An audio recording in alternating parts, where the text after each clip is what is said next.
My daughter laughed when they led me into the courtroom, not loudly. She was too polished for that. It was a small, breathless laugh behind her hand. The kind of laugh people make when they believe the person in front of them has already lost. To her, I was finished. Old boots, faded flannel, unshaven face, one trembling hand wrapped around a battered canvas hat.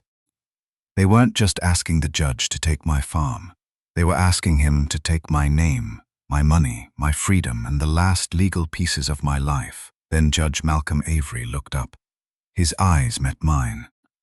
The color drained from his face. The gavel slipped from his hand, and in a courtroom so quiet I could hear my daughter stop breathing. He whispered, "My God, it's him." If you are listening to this right now, you might think you know how this story ends. You might think this is just a sad tale about an old man whose family tried to take advantage of his failing memory. But they thought they had brought me into the one room where I had no power left. They had no idea they had brought me back to the only battlefield I had ever mastered. You need to hear exactly how they built this trap, and how I let them walk right into it. To understand what happened in that courtroom, we have to go back exactly 3 months. I live on a 120-acre farm located 15 miles outside the city limits. It sits at the end of a long gravel driveway, surrounded by dense pine trees and open pasture. I bought the property with my wife Eleanor 32 years ago. It was supposed to be our sanctuary. 2 years ago, Eleanor passed away. When she left, the silence in that house became a physical, heavy presence. But I did not run from the silence. I embraced it. I spent my days repairing miles of wooden fence line, feeling the rough, ancient splinters of oak against my calloused hands. I wanted the quiet. I craved the isolation. Before I retired to the farm, I spent 30 years working in the federal courts as a prosecutor. For 3 decades, I listened to the desperate, calculated lies of white-collar criminals, corrupt politicians, and financial predators. I spent my entire career dissecting human greed. By the time Eleanor passed, I was entirely exhausted by the sound of human voices. I wanted nothing to do with the outside world. I let the farm become my entire universe. My daughter Meredith lived in the city with her husband Julian.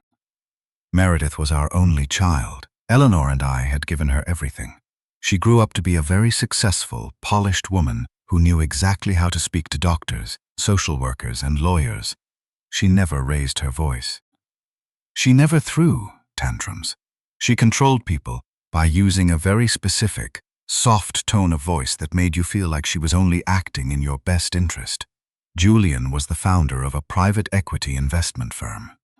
He wore expensive watches, drove a brand new black luxury sedan, and walked into every room like he had just purchased it. They visited the farm once a month, usually on a Sunday afternoon.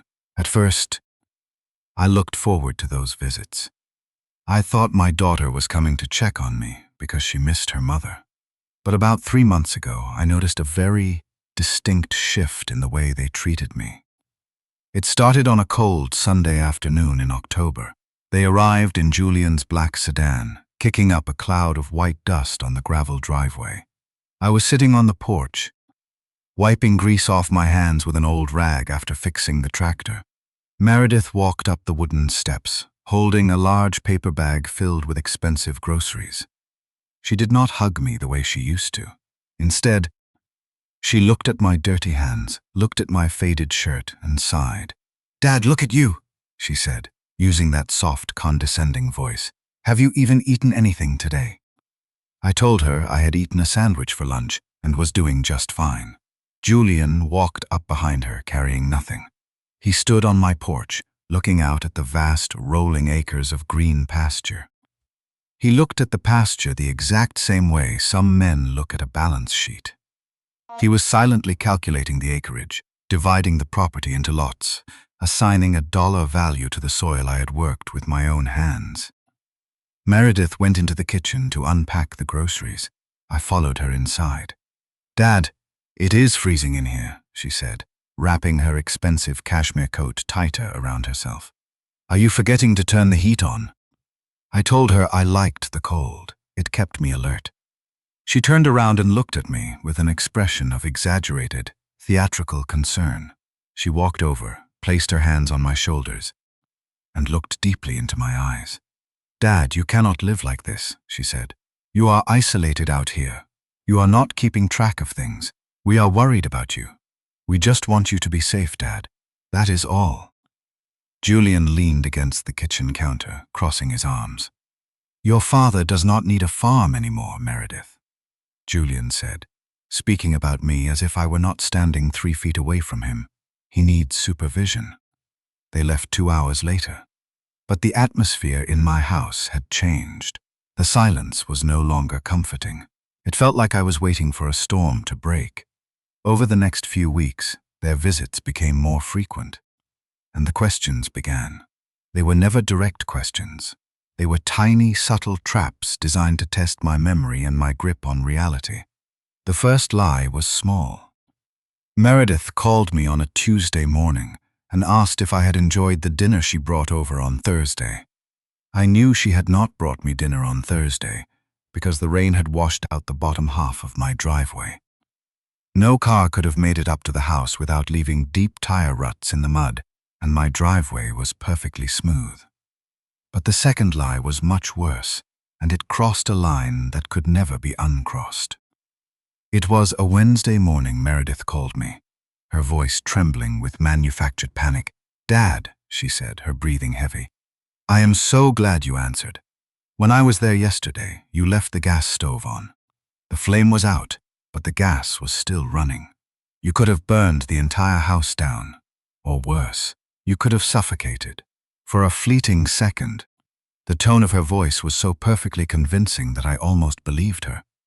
Grief can do strange things to a human mind. It can create fog. It can make days blur together. For a moment, I wondered if my brain was finally starting to fail me. But I am a man who spent his entire life analyzing details. I walked into the kitchen and looked at the stove. Meredith was lying. She was not just mistaken. She was actively building a narrative. I knew this for an absolute, indisputable fact, because 2 years ago, right after Eleanor died, I had the gas company come out and physically disconnect the gas line to the house. I had switched entirely to electric heating. The stove, she claimed, was leaking gas, had not been connected to a fuel source in 24 months. It was physically impossible for that stove to be turned on. She was intentionally trying to gaslight me. She was trying to make me believe that I was losing my mind, and she was laying the groundwork to prove it to someone else. I did not confront her. I did not call her back and scream at her. Instead, I sat down at my kitchen table and did what I had always done when facing a hostile witness. I started building a timeline. If my daughter was trying to manufacture a narrative that I was suffering from severe cognitive decline, there had to be a motive. And in my experience, the motive was always financial. I started paying very close attention to Julian. During their next visit, I decided to set a deliberate trap. I went into my study and prepared a small stack of documents. I included a few meaningless copies of old tax returns and a faded property survey, but I also placed a specific fake draft transfer deed and an updated asset summary right in the middle of the pile. On the bottom right corner of the transfer deed, I had placed a subtle forensic watermark. It was invisible to a quick glance, but unmistakable if you knew what to look for. I left the stack of documents on the coffee table in the living room.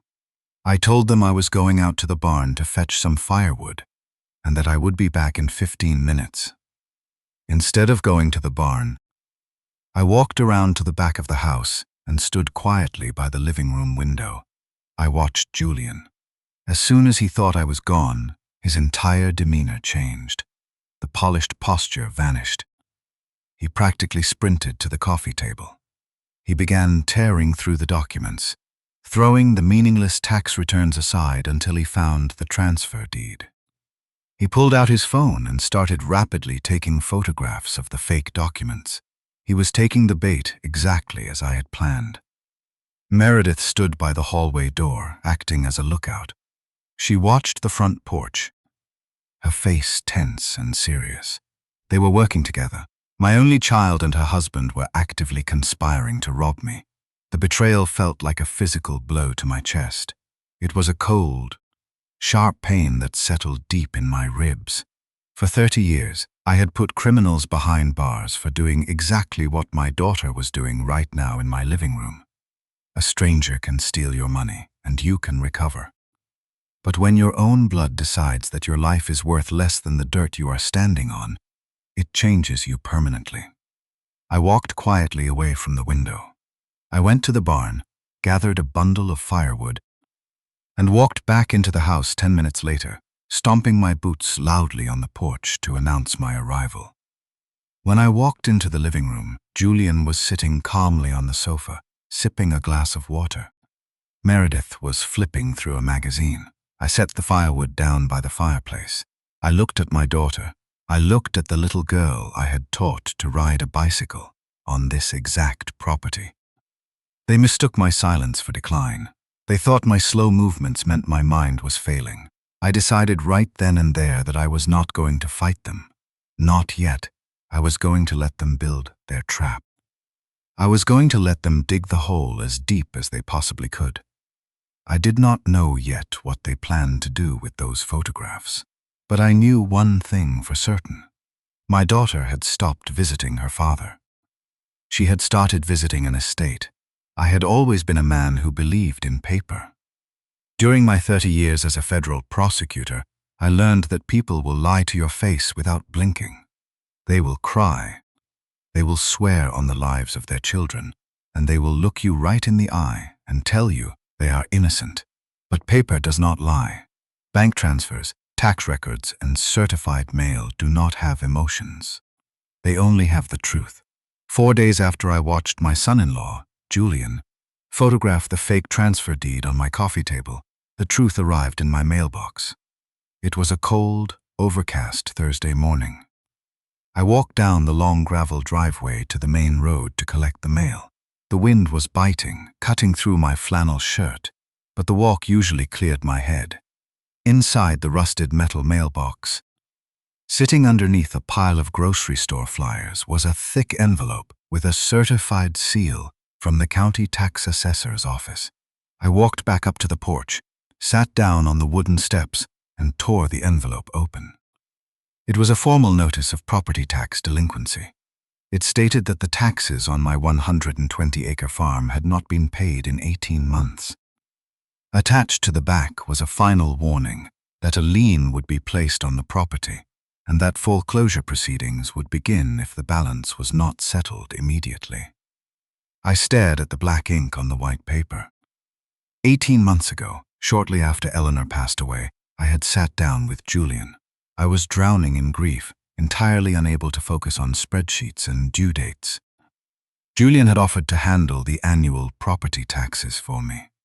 I had written him a personal check for the full amount, which he assured me he would deposit into an escrow account and pay directly to the county.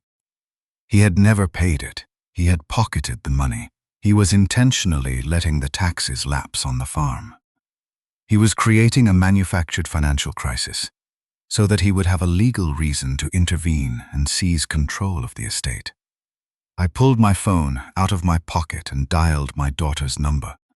She answered on the second ring. "Hello, Dad," she said, her voice bright and cheerful. I did not raise my voice. I kept my tone perfectly even. I told her that I had just received a foreclosure warning from the county, and I asked her why Julian had not paid the property taxes with the check I gave him. There was a long, heavy pause on the line. I could hear the faint sound of city traffic in the background. "Dad," she finally said, her voice dropping into that soft, patronizing tone she used when speaking to a frightened child. "Julian handled that months ago. You must be misreading the letter. Or maybe you are looking at an old notice from last year." I told her I was holding a certified letter dated from yesterday. "I know, Dad," she said, sighing deeply. "I know it seems real to you right now. But we talked about this. Your memory has not been great lately. You gave Julian a check for the roof repairs, not the taxes. He paid the roofer. Remember? It was a brilliant, terrifying lie. I had paid the roofer in cash 3 years ago, but the way she spoke, with such absolute, unwavering confidence, was designed to make me question my own reality. "Dad, listen to me," she continued. "I am actually coming out to the farm this afternoon. I spoke to Dr. Evans yesterday, and he gave me some things that are going to help you. Just relax, put the paper away. I will see you at 3 o'clock. She hung up the phone. I sat on the porch for a long time, looking out at the tree line. The trap was closing faster than I had anticipated. Meredith arrived precisely at 3 o'clock. She did not bring Julian this time. She walked into the kitchen carrying a small plastic pill organizer with the days of the week printed on the lids in bold black letters. She set it down on the kitchen counter next to my coffee mug. "What is this?" I asked. She offered me a warm, sympathetic smile. "It is for your memory, Dad," she said. "Dr. Evans said these supplements will help clear up the fog you have been experiencing. It is just a high dose of vitamins and some cognitive boosters. I already sorted them out for you. All you have to do is take 1 blue pill every morning with your breakfast and 1 white pill every night before bed." I looked at the plastic container. I looked at my daughter. I knew she was lying about the tax money. I knew she had lied about the gas stove. I knew she was conspiring with Julian to steal the farm. But a small, naive part of me, the part of me that still remembered holding her when she was a newborn baby, wanted to believe that she would never cross the ultimate line. I wanted to believe that she was just greedy, not evil. I wanted to believe that she would not actually poison her own father. I nodded slowly. I poured myself a glass of water, took out the blue pill for Thursday morning, and swallowed it while she watched. "Good," she said, patting my hand gently. "I promise, Dad, this is going to make everything so much easier." The decline did not happen immediately. It crept into my bones like a slow winter frost. By Saturday morning, this physical sensation was impossible to ignore. When I woke up, my limbs felt incredibly heavy, as if I were moving underwater. The sharp, analytical mind that had defined my entire life felt like it was wrapped in thick cotton. I sat at the kitchen table and tried to read the morning newspaper, but the words kept swimming off the page. I could not concentrate on a single paragraph for more than 10 seconds.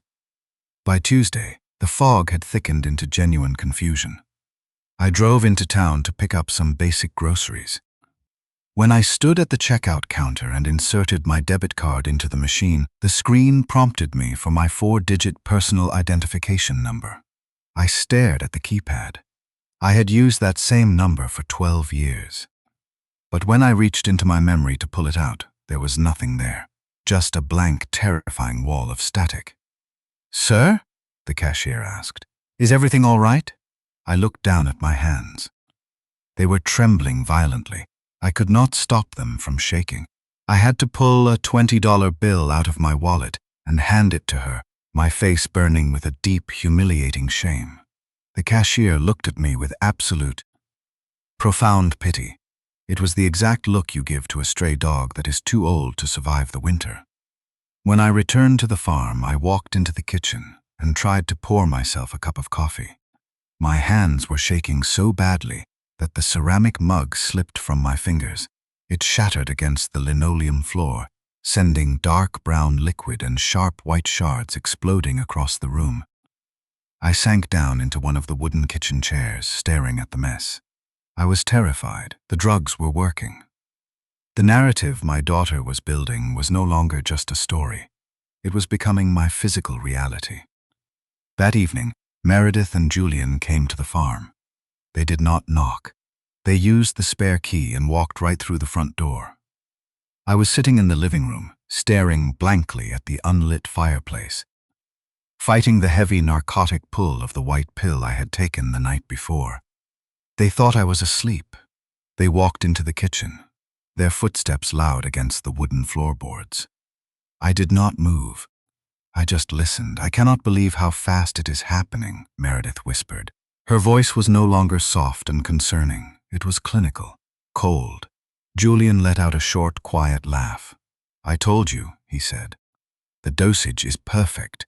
He could not even remember how to open the front gate when I pulled in. I heard the sound of the refrigerator opening, the clink of glass bottles. "He is almost gone," Julian continued, his voice echoing slightly in the kitchen. "We just need to keep him on the schedule for 2 more weeks. Once the conservatorship hearing is done, we control everything. I can use the farm to collateralize the bridge loan, and the firm stays afloat. We will put him in that facility in Oakbrook. It is nice enough. He will not even know the difference." I waited for my daughter to defend me.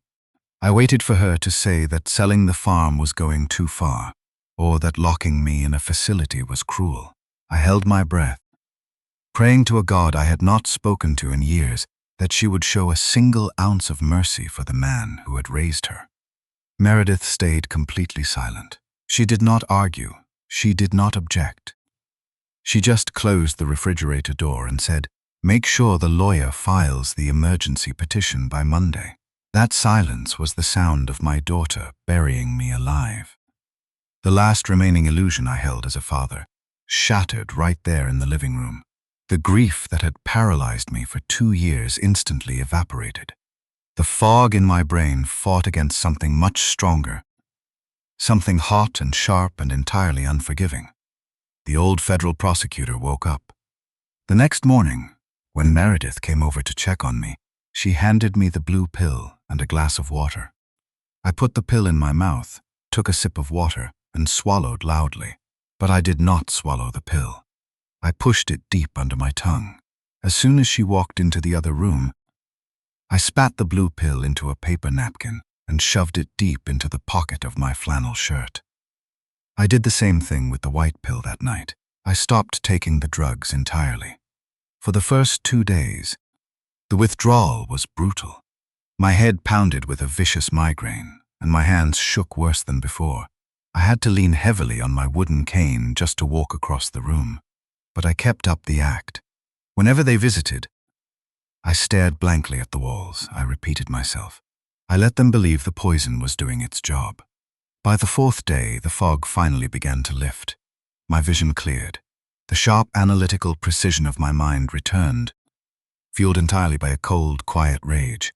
I needed evidence. I knew I could not drive my normal car into town. Julian was obsessed with control. It was highly probable that he had installed a GPS tracker on my sedan to monitor my movements. But I had an old, rusted 1980 Ford pickup truck sitting in the back of the barn. It had no computer, no navigation system, and no tracking device. It barely had a working radio. Early on a Tuesday morning, long before the sun came up, I walked out to the barn. I turned the key, praying the old engine would catch. It coughed, sputtered, and finally roared to life, filling the barn with the smell of rich gasoline. I did not drive to the local hospital. Meredith knew the doctors there. Instead, I drove 50 miles east, crossing the county line to a small, independent medical clinic in a town where nobody knew my name or my face. I walked into the clinic wearing my battered canvas hat and my old boots. I paid the receptionist in cash, ensuring there would be no paper trail on my bank statements for Julian to find. When the doctor called me back into the examination room, I sat down on the crinkling paper of the exam table. I reached into the pocket of my flannel shirt and pulled out a plastic bag containing 4 blue pills and 4 white pills. I set the bag on the counter. "I need a full toxicology screening on my blood," I told the doctor, "and I need a chemical analysis of these pills." The doctor frowned, looking at the unmarked pills. "Sir, we usually do not test outside medications unless there is a police report involved." I looked him dead in the eye. "I am a retired federal prosecutor," I said, my voice dropping the facade of the confused old man. "Doctor, I believe I am being chemically impaired. I need a full blood panel, a pill analysis, and a strictly documented chain of custody." He swallowed hard, nodded, and drew my blood. I drove back to the farm and parked the truck in the barn exactly as I had left it. I went back into the house, sat in my armchair, and waited. 48 hours later, the burner phone I had hidden inside the hollowed-out base of an old wooden clock rang. I answered it. It was the doctor from the independent clinic. "Mr. Reed," the doctor said, his voice tense and strictly professional. "I have the results from your lab work." "What is it?" I asked. "Those are not vitamins, sir. The blue pill is a heavy dose of a potent antipsychotic medication, typically prescribed for severe schizophrenia. The white pill is a powerful central nervous system depressant used for extreme insomnia. Taking them together, especially at your age, would cause massive cognitive impairment, severe tremors, memory loss, and extreme lethargy. Over a prolonged period, it could cause permanent neurological damage." I thanked him, asked him to mail the certified physical copies of the lab report to a secure post office box I had rented under a false name, and hung up the phone. I stood alone in the quiet farmhouse. I looked out the window at the land I had loved, the land I had built with my wife. My daughter was not trying to heal me. She was not even trying to declare me incompetent. She was trying to make me look legally dead. While I was still breathing, they had chosen the battlefield. Now, it was my turn to choose the weapons. I did not panic when I read the toxicology report. Panic is a luxury reserved for people who do not know what is coming next. Instead, I walked over to the old wooden clock standing in the corner of my living room. I reached inside the hollow base and pulled out the cheap, prepaid burner phone I had purchased the week before. I dialed a number I had not called in over 5 years. Amelia Hart answered on the third ring. Amelia and I had a long, complicated history. For 20 years, she was one of the most ruthless defense attorneys in the state, and I was the federal prosecutor assigned to defeat her. We fought brutal, exhausting legal wars against each other in the courtroom. We had stood on opposite sides of the aisle, arguing over the fates of corrupt executives and desperate criminals. But underneath the hostility, there was a deep, unspoken respect. When Eleanor passed away, Amelia was the only lawyer who showed up at the funeral without handing out a business card. She was brilliant, precise, and completely devoid of sentimentality. "Nathaniel," she said, her voice sharp and clear through the cheap speaker, "I thought you were spending your retirement talking to trees." "I need you, Amelia," I said. I spent the next 45 minutes laying out every single piece of the puzzle. I told her about Julian stealing the tax money to cover his failing investment firm. I told her about Meredith lying about the disconnected gas stove, attempting to build a narrative of dementia. I told her about the fake transfer deed I had watermarked and left for Julian to photograph. And finally, I read her the exact chemical compounds listed on the toxicology report I had just received from the independent clinic. The line went completely silent. I could hear Amelia breathing. I could almost hear her calculating the angles. When she finally spoke, her voice had lost all of its casual sarcasm. "Nathaniel," she said, her tone cold and entirely professional. "They are not just trying to steal your farm. They are building a conservatorship case." "I know," I said. "They are going to use Title 14 of the state code," Amelia explained rapidly. "They will use the medical narrative Meredith is manufacturing, combined with Julian's fake financial urgency, to file an emergency ex parte petition. They want a judge to declare you a danger to yourself and mentally incompetent. If they get that order, they become your legal guardians. They can sell the farm, lock you in a facility, and restrict your access to funds, making it nearly impossible for you to hire counsel to stop them." "I know," I said again. "I need you to represent me, but I do not want you to stop them from filing the petition." Amelia paused. The silence stretched for a long time. "You want them to file it? Nathaniel, if a judge signs that order, you lose your civil rights. You become a legal ghost. You will not even be allowed to sign your own name on a piece of paper." "I want them to walk all the way into the trap," I told her. "I want them to commit perjury on the record. I want them to submit fraudulent medical claims to a sitting judge. I want to build a legal cage so tight they can never, ever get out of it. I could almost hear Amelia smiling through the phone. "All right," she said. "If we are going to let them spring the trap, we need our own surveillance. As of right now, you are still the sole legal owner of that property, which means you can authorize whatever security measures you want inside your own house. I am sending a licensed private investigator out there tonight. He is going to install hidden cameras in the living room and the kitchen." "Thank you, Amelia," I said. Before she hung up, her voice softened just a fraction of an inch. "Nathaniel," she said quietly, "it is your daughter. Are you sure you want to do this?"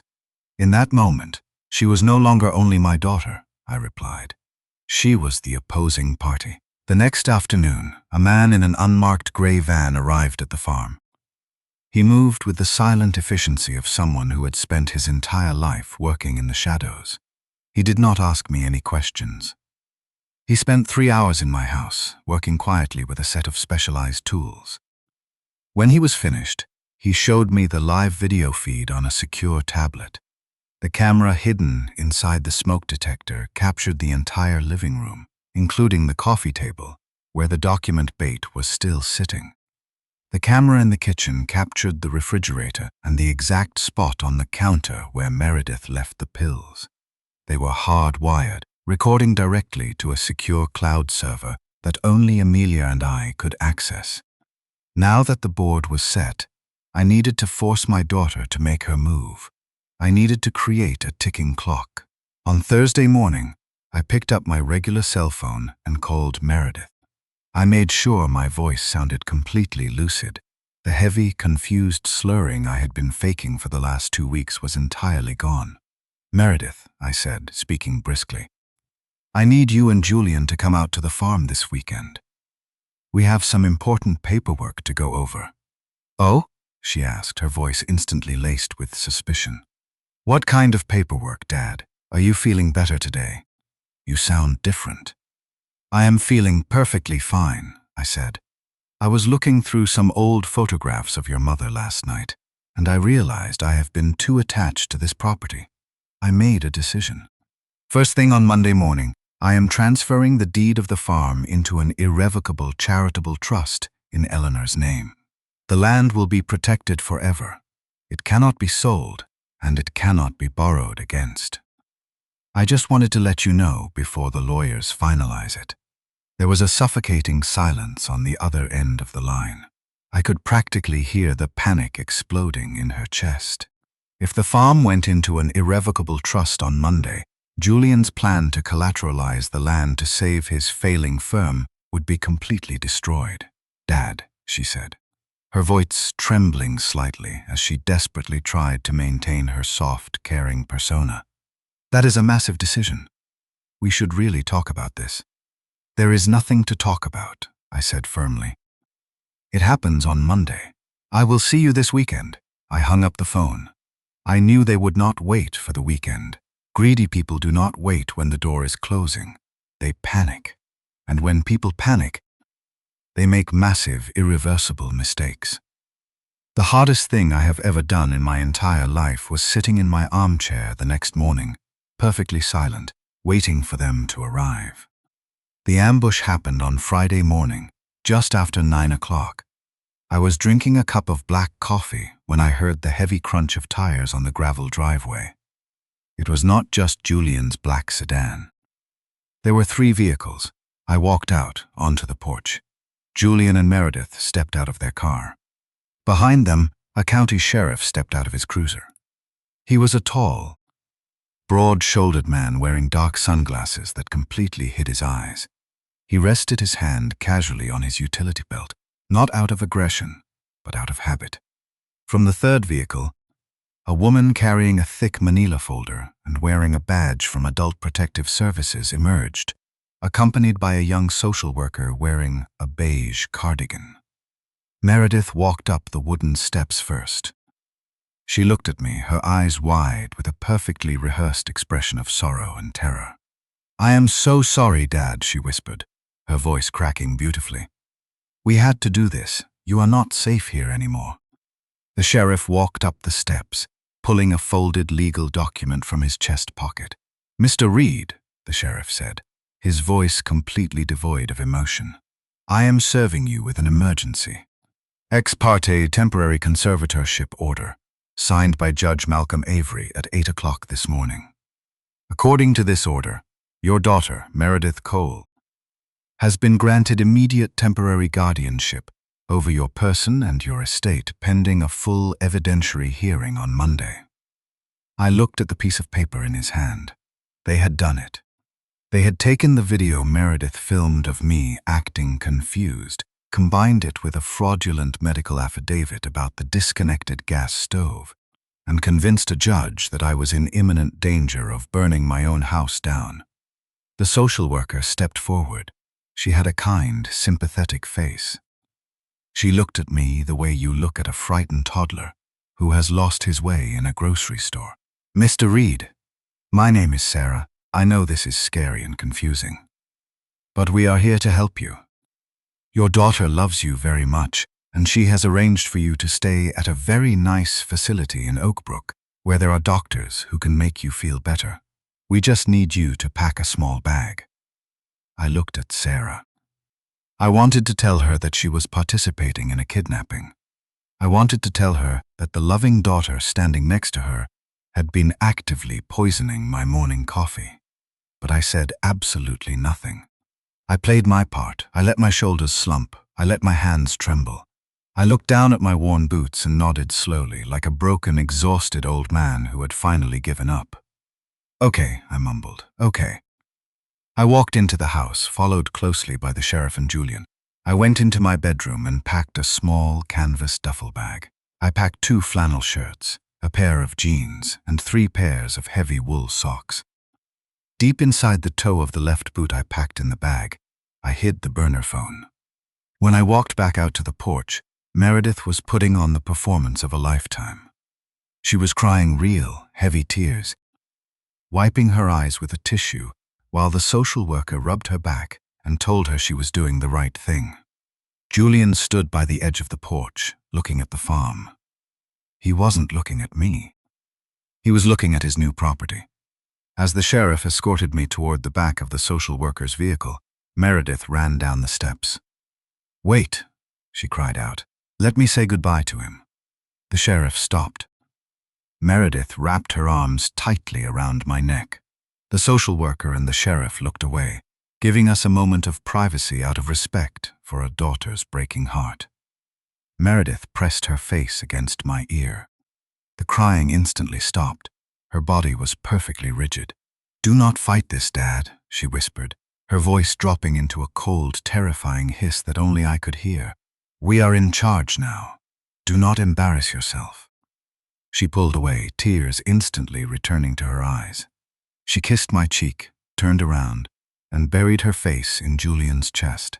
I climbed into the back of the social worker's car. The doors locked automatically with a heavy, metallic thud. The drive to the Oakbrook Memory Care Facility took exactly 45 minutes. I stared out the window as the trees of my farm disappeared. I watched the landscape change. I watched the dense green pine trees of my sanctuary slowly give way to the sprawling gray concrete of the suburbs. I watched the strip malls and the fast food restaurants blur past the window. With every mile we drove, I felt the legal weight of my identity being systematically stripped away. I was no longer Nathaniel Reed, former federal prosecutor and property owner. I was John Doe, patient number 402, a ward of the state. When we arrived, I was processed like a prisoner. They took my canvas hat. They took my belt.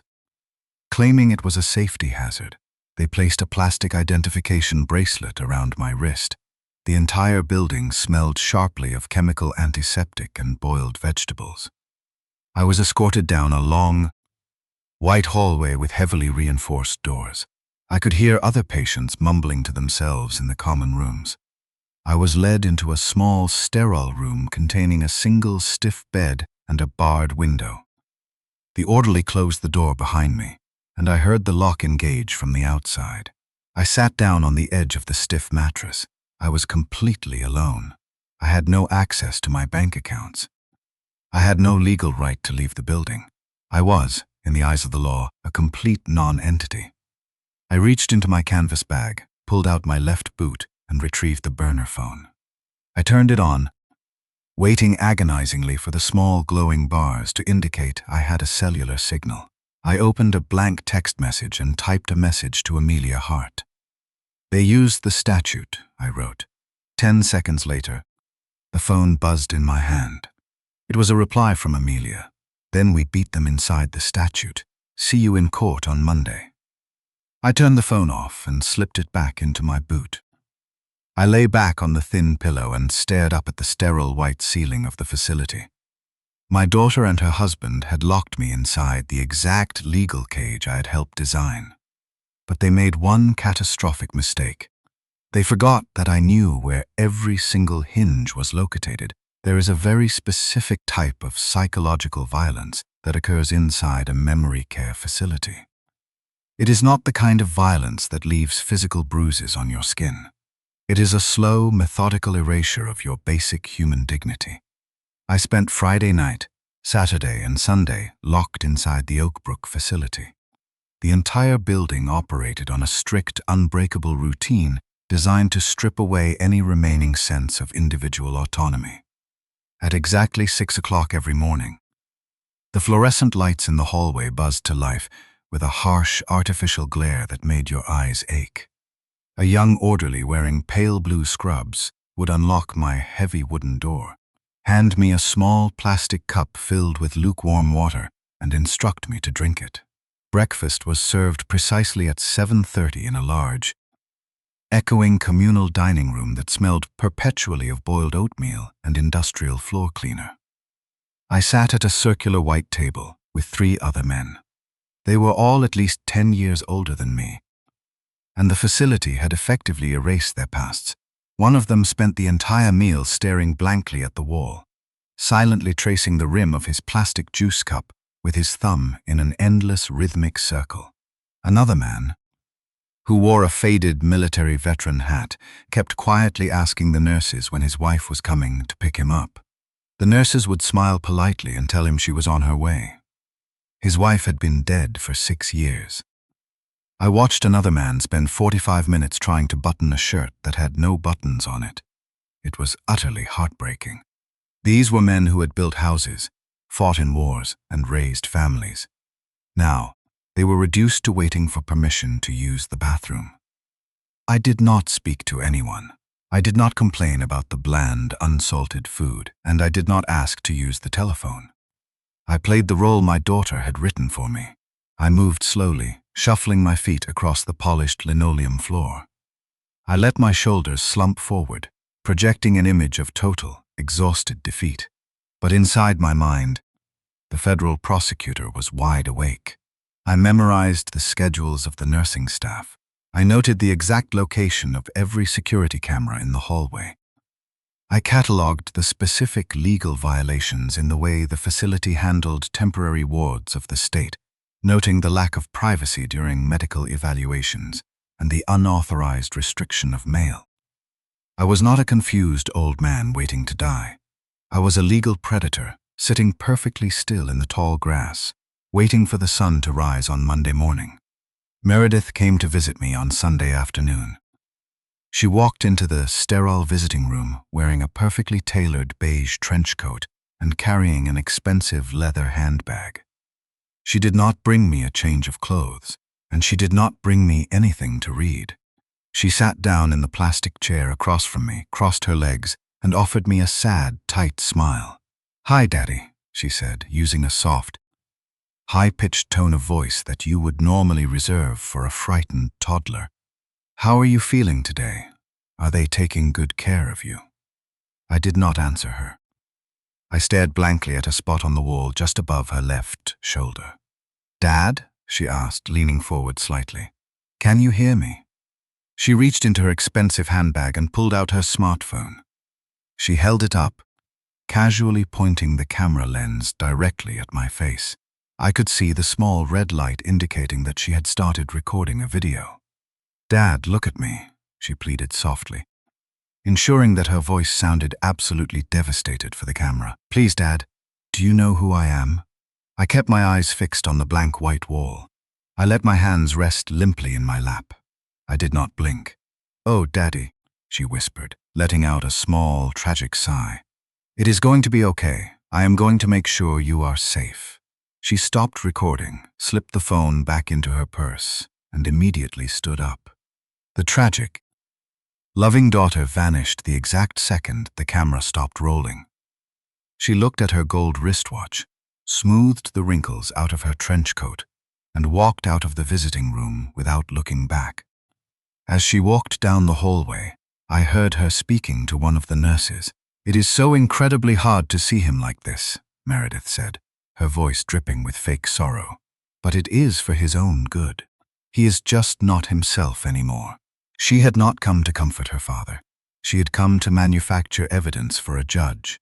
The sheer, breathtaking cruelty of my only child actively filming my engineered decline was a pain so profound that it took my breath away. But I harnessed that pain. I let it harden into something cold and unbreakable. Monday morning arrived. At 7 o'clock, the orderly walked into my room carrying a small plastic bag. "Your daughter dropped these off for you yesterday, Mr. Reed," the orderly said, placing the bag on the stiff mattress. "You have a court hearing this morning. The transport van leaves in 45 minutes. Get dressed." I opened the plastic bag. Meredith had not packed one of my tailored suits from the back of the closet. She had not even packed a clean button-down shirt. She had specifically chosen the oldest, most faded red flannel shirt I owned. She had packed my scuffed, mud-stained work boots and my battered canvas hat. She wanted me to walk into that courtroom looking exactly like a neglected, senile farmer who could no longer care for his own basic hygiene. I put the clothes on. I let my white stubble remain unshaven. I looked in the small mirror above the stainless steel sink. The man staring back at me looked incredibly frail. He looked exactly like a victim. The transport van drove me to the county courthouse. As I stepped out of the vehicle and looked up at the massive limestone columns and the wide marble steps, a strange electric feeling washed over me. I remembered standing on these exact same marble steps 30 years ago. I remembered wearing a dark, custom-tailored suit, carrying a heavy leather briefcase filled with federal indictments. I remembered the flash of camera bulbs and the shouting of reporters as I walked up these steps to send corrupt politicians and organized crime bosses to federal prison. The courthouse had been my arena. It had been the place where my word carried the absolute weight of the United States government. Now, I was being led up the side ramp by a social worker, shuffling my feet and staring at the ground.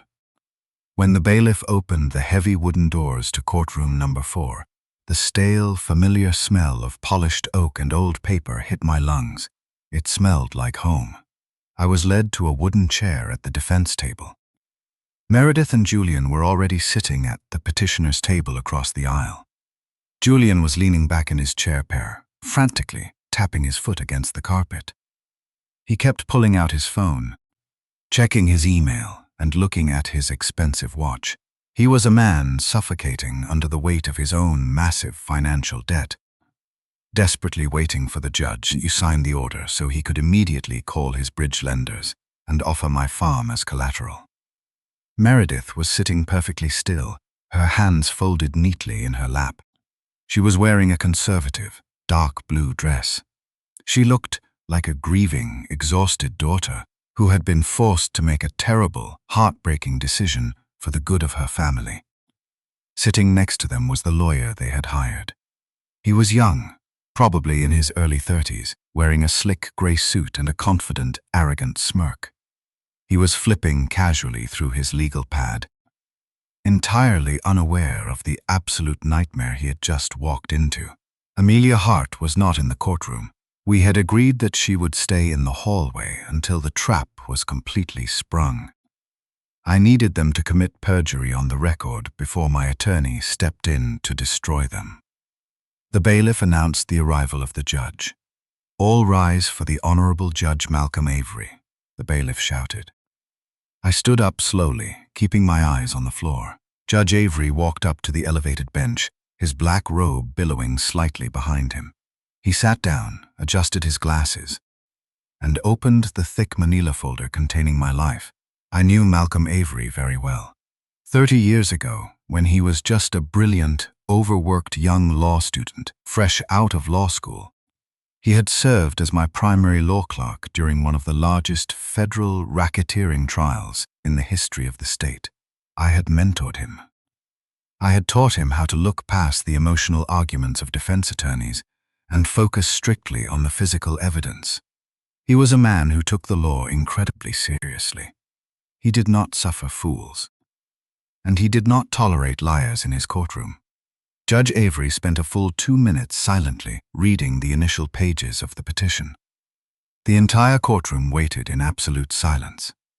"You may proceed, Counselor," Judge Avery finally said, his voice echoing loudly in the quiet room. Julian and Meredith's lawyer stood up, buttoned his gray suit jacket, and walked to the center of the courtroom. "Your Honor," the lawyer began, his voice dripping with practiced theatrical sorrow. "This is a tragic but unfortunately straightforward case of severe cognitive decline. We are here today to request that the temporary conservatorship granted on Friday be made permanent. The petitioner, Meredith Cole, is the only daughter of the respondent, Nathaniel Reed. She is requesting full legal and financial guardianship in order to protect her father from himself." The lawyer paced slowly back and forth in front of the bench. "Over the last 6 months, Mr. Reed's mental state has deteriorated rapidly," the lawyer continued. "He has become highly confused. He wanders aimlessly around his rural property. He is no longer capable of managing his own finances, having recently neglected to pay his property taxes, resulting in a foreclosure warning from the county. We have submitted the delinquent tax notices as Exhibit A." I sat perfectly still, my hands resting on my battered canvas hat. The lie about the property taxes was officially on the court record. "But most concerning of all, Your Honor," the lawyer said, raising his voice slightly for dramatic effect, "Mr. Reed is now an imminent danger to his own physical safety. Just last week, his daughter arrived at his home to find that he had left the gas stove turned on without a flame, filling the house with highly combustible gas. If she had not arrived when she did, Mr. Reed could have perished in a tragic explosion. We have submitted Meredith Cole's sworn caregiver affidavit regarding the gas stove incident, along with medical affidavits supporting the diagnosis of severe cognitive decline as Exhibit B." I closed my eyes for a fraction of a second. The fraudulent gas stove claim was now officially submitted as evidence. The trap was locked. The lawyer picked up a small tablet from his table and handed it to the bailiff, who handed it to the judge. "Finally, Your Honor," the lawyer said softly, "we have submitted a short video taken by Mr. Reed's daughter just yesterday afternoon at the Oakbrook care facility. It clearly demonstrates his tragic lack of awareness and his complete inability to communicate. It breaks a daughter's heart to do this, Your Honor, but Mr. Reed simply cannot be allowed to live independently anymore. The estate must be managed, and the father must be protected." Judge Avery watched the short video on the tablet. His face remained completely neutral. He set the tablet down and looked at the paperwork in front of him. Meredith looked over at me. She brought her hand up to her mouth and let out a small, breathless laugh. It was a sharp, cruel sound of absolute victory. Julian leaned over and whispered something in her ear, causing her smile to widen. They thought it was over. They thought they had won. Judge Avery closed the manila folder. He looked over at the defense table. He looked at the confused old man sitting in the wooden chair, wearing a faded flannel shirt and scuffed boots. "Mr. Reed," Judge Avery said, his voice firm but entirely respectful, "as a matter of procedural record, I need to ask you a question. Do you understand why you have been brought into this courtroom today?" I did not mumble. I did not shuffle my feet. I dropped the canvas hat onto the table. I stopped my left hand from trembling. I sat up perfectly straight, aligning my spine until I was sitting with the rigid, commanding posture of a federal prosecutor. I raised my head slowly and looked directly into the eyes of the man sitting on the bench. Judge Avery adjusted his glasses. He stared at me for 3 full seconds. His eyes widened slightly. The color completely drained from his face, leaving his skin a pale, ghostly white. The heavy wooden gavel slipped from his right hand. It fell, clattering loudly against the polished mahogany desk, the sound echoing like a gunshot in the silent room. And in a courtroom that had suddenly become so quiet, I could hear my daughter stop breathing, the judge whispered. This time, I was not remembering the courtroom. The courtroom was remembering me. My God, he whispered, it's him. For the first time that morning, the arrogant lawyer stopped pacing. Julian stopped tapping his foot. And my daughter, sitting across the aisle in her expensive blue dress, completely stopped smiling. The silence in the courtroom was absolute. It was the kind of heavy, suffocating silence that occurs right before a massive storm breaks across the plains. Judge Malcolm Avery stared down at me from the elevated mahogany bench, his face entirely pale. The heavy wooden gavel rested on the desk where he had dropped it. He took off his wire-rimmed glasses, his hands trembling slightly, and looked at me as if a ghost had just walked out of the past and into his courtroom. "Mr. Reed," the judge whispered, his voice completely devoid of its former booming authority. I did not realize. The arrogant young lawyer standing at the petitioner's table looked back and forth between the judge and me, a look of profound confusion spreading across his face. He adjusted his expensive gray suit jacket, trying to regain the momentum he thought he owned. "Your Honor?" the lawyer asked, his confident smirk completely gone, replaced by a nervous stutter. "Is there a problem?" "The petitioner respectfully requests that we finalize the conservatorship immediately so Mr. Reed can return to the medical facility. He is highly confused and should not be subjected to prolonged environmental stress. It is detrimental to his condition."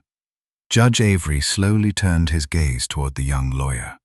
The look in the judge's eyes was so intensely furious, so completely devoid of patience, that the lawyer physically took a step backward. "Counselor," Judge Avery said, his voice dropping into a dangerously low register. "Sit down. You will have your chance to respond after I hear from Mr. Reed." The lawyer swallowed hard, the color draining from his face, and slowly sank into his chair. Julian leaned forward, his face turning red with sudden, violent frustration. "What is going on?" Julian hissed at his lawyer, loud enough for the first row of the gallery to hear. "What is he doing? Why is he stopping?" I did not wait for the judge to explain. I did not want to win this case simply because the judge remembered my name or respected my career. I did not want a professional courtesy. I wanted to win this case on the physical evidence. I wanted to build a legal cage so tight that my daughter and her husband would never see the outside of a courtroom again. "Your Honor," I said, my voice cutting cleanly through the silence, loud and perfectly enunciated. "With the permission of the court, I would like to answer the petition myself."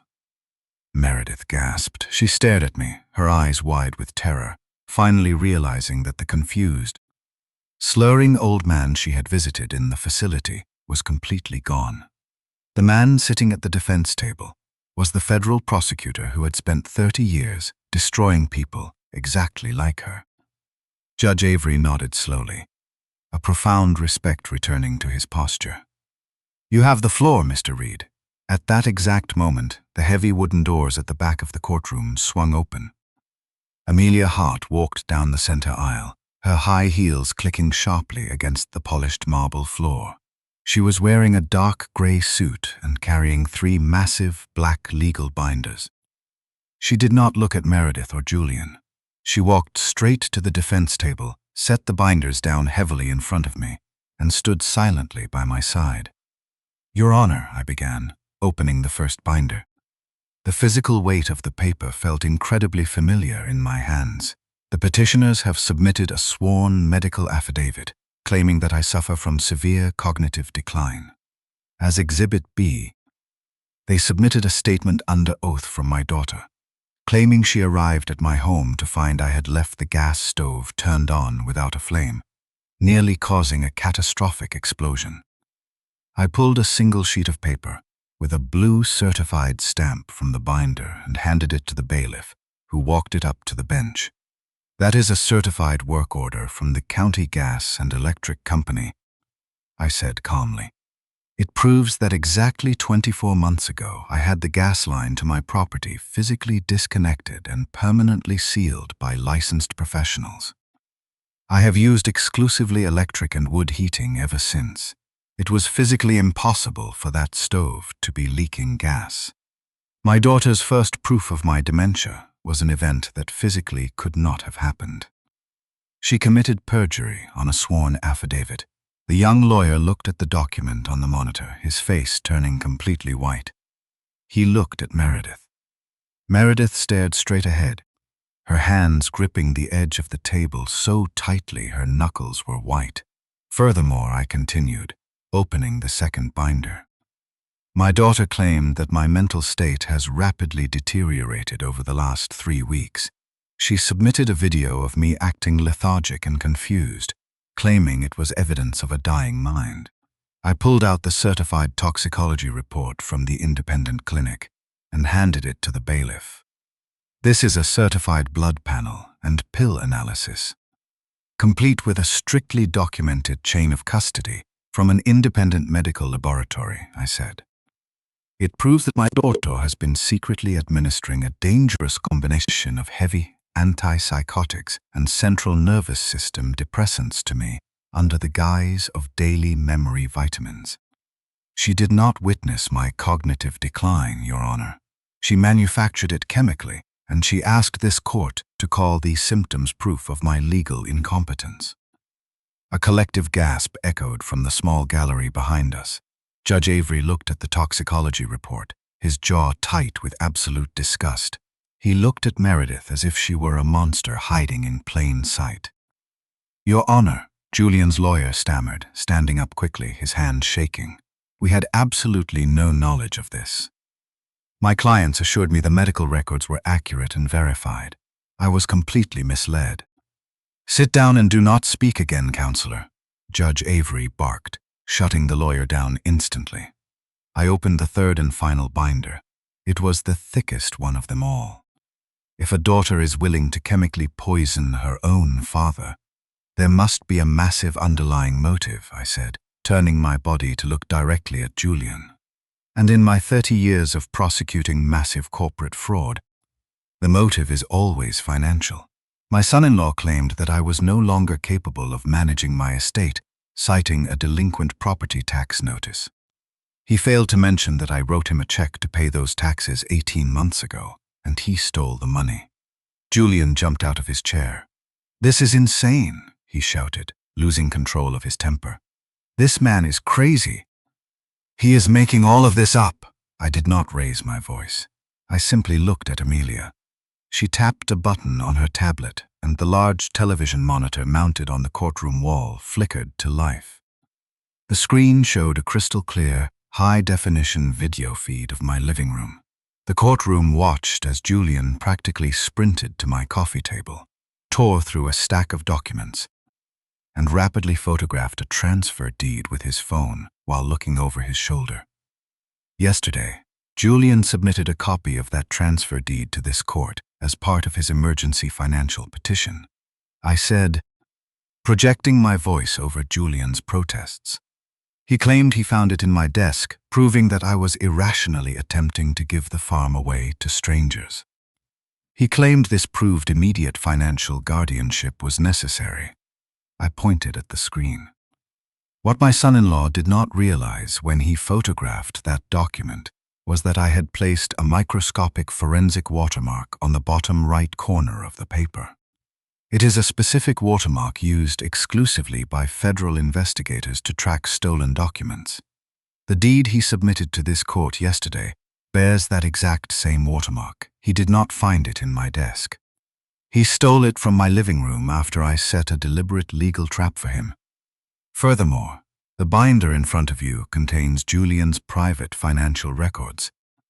proving he is currently $4 million in debt to private bridge lenders.